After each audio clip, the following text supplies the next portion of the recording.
Assalamualaikum warahmatullahi wabarakatuh. Perkenalkan, kami dari kelompok 5.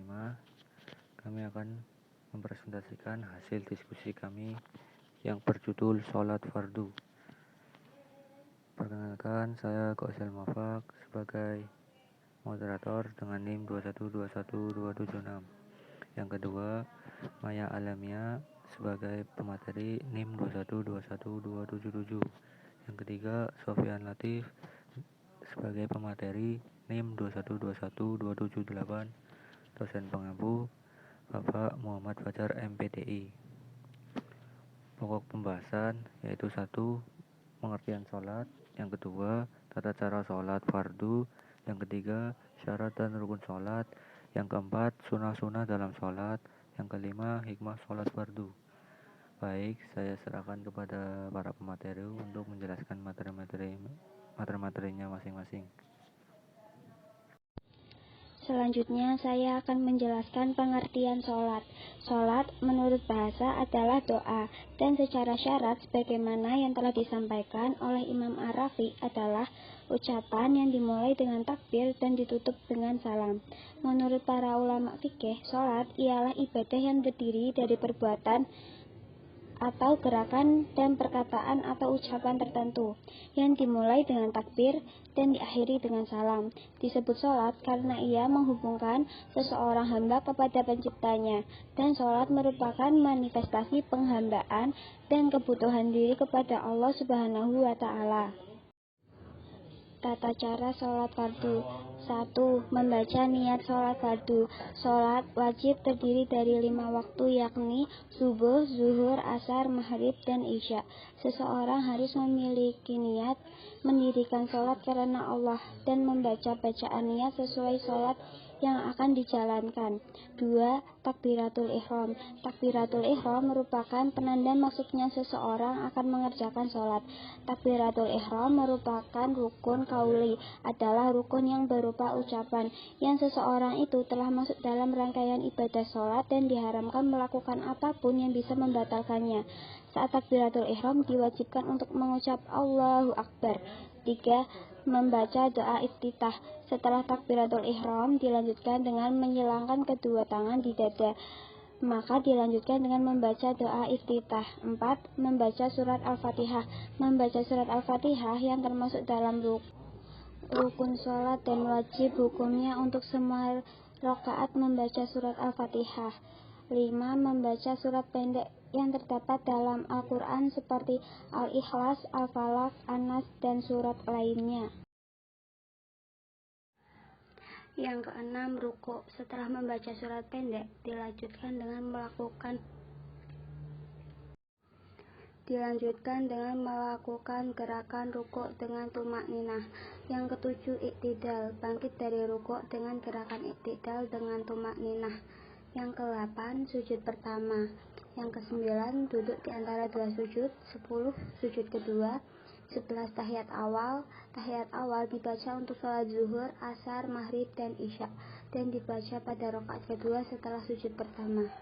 12, tahiyat akhir, dibaca pada rakaat terakhir. Yang ke-13, salam. Gerakan terakhir dalam sholat adalah mengucap salam 2 kali dengan menoleh ke kanan dan kemudian ke arah kiri. Syarat dan rukun sholat. Syarat sholat, para ulama membagi syarat sholat menjadi 2 macam. Pertama, syarat wajib, dan yang kedua, syarat sah. Syarat wajib adalah syarat yang menyebabkan seseorang wajib melaksanakan sholat. Sedangkan syarat sah adalah syarat yang menjadikan sholat seseorang diterima secara syarak di samping adanya kriteria lain seperti rukun.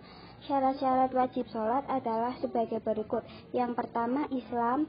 Yang kedua, balik atau dewasa. Yang ketiga, berakal. Berakal di sini berarti memiliki akal sehat. Maka sholat tidak wajib bagi orang gila. Syarat sah sholat sebagai berikut. 1.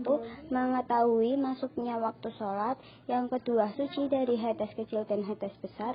Yang ketiga, suci badan, pakaian, dan tempat dari najis. 4. Menutup aurat. Aurat laki-laki dari pusar sampai lutut, sedangkan aurat perempuan ialah seluruh badan, kecuali muka dan telapak tangan. Yang kelima, menghadap kiblat. Yang keenam adalah niat. Kemudian sunnah-sunnah dalam sholat. Semua amalan sholat yang tidak termasuk ke dalam rukun dan kewajiban sholat tergolong sunnah-sunnah sholat. Sunnah sholat tidak mempengaruhi sah dan batalnya sholat seseorang. Di samping itu, tidak ada pula keharusan menggantinya dengan sujud sahwi tatkala seseorang meninggalkannya.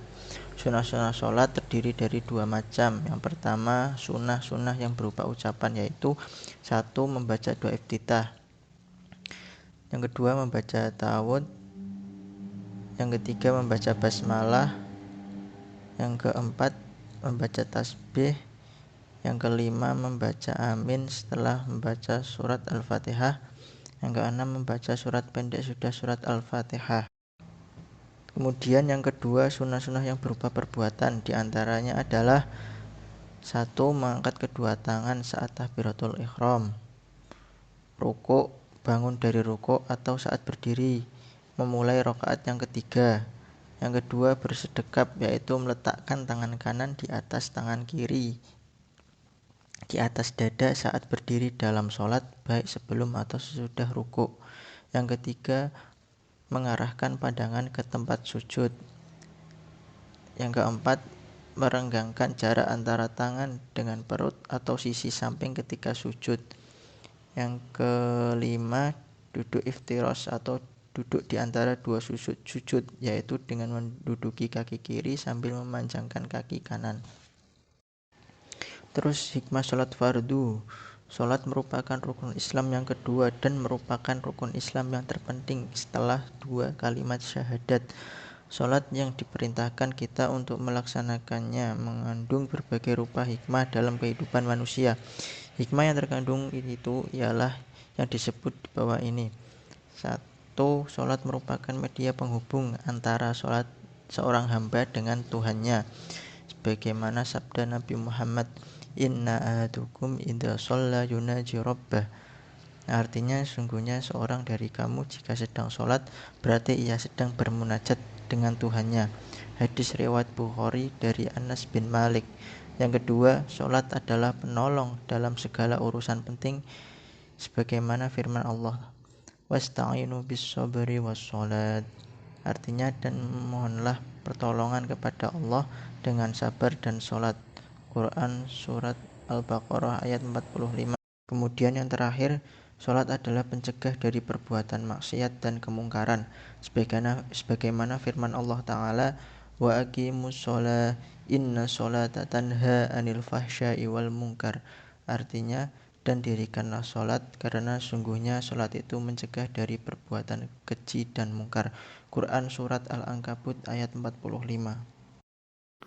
Baik, kesimpulan dari materi ini ialah sholat menurut bahasa adalah doa, dan secara syarat sebagaimana yang telah disampaikan oleh Imam Ar-Rafi'i dalam ucapan yang dimulai dengan takbir dan ditutup dengan salam. Menurut para ulama fuqaha, sholat ialah ibadah yang terdiri dari perbuatan atau gerakan dan perkataan atau ucapan tertentu yang dimulai dengan takbir dan diakhiri dengan salam.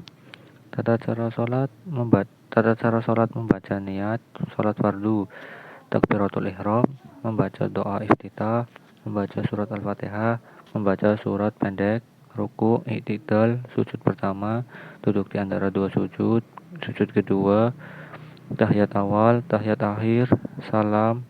Adapun untuk syarat dan rukun sholat dibagi menjadi dua syarat, wajib dan syarat syah. Sholat dikutip dari Fadlan Musyafi Asyalatu fil Hawa. Sekian dari kelompok kami. Apabila ada kesalahan dalam bertutur kata, mohon dimaafkan. Assalamualaikum warahmatullahi wabarakatuh.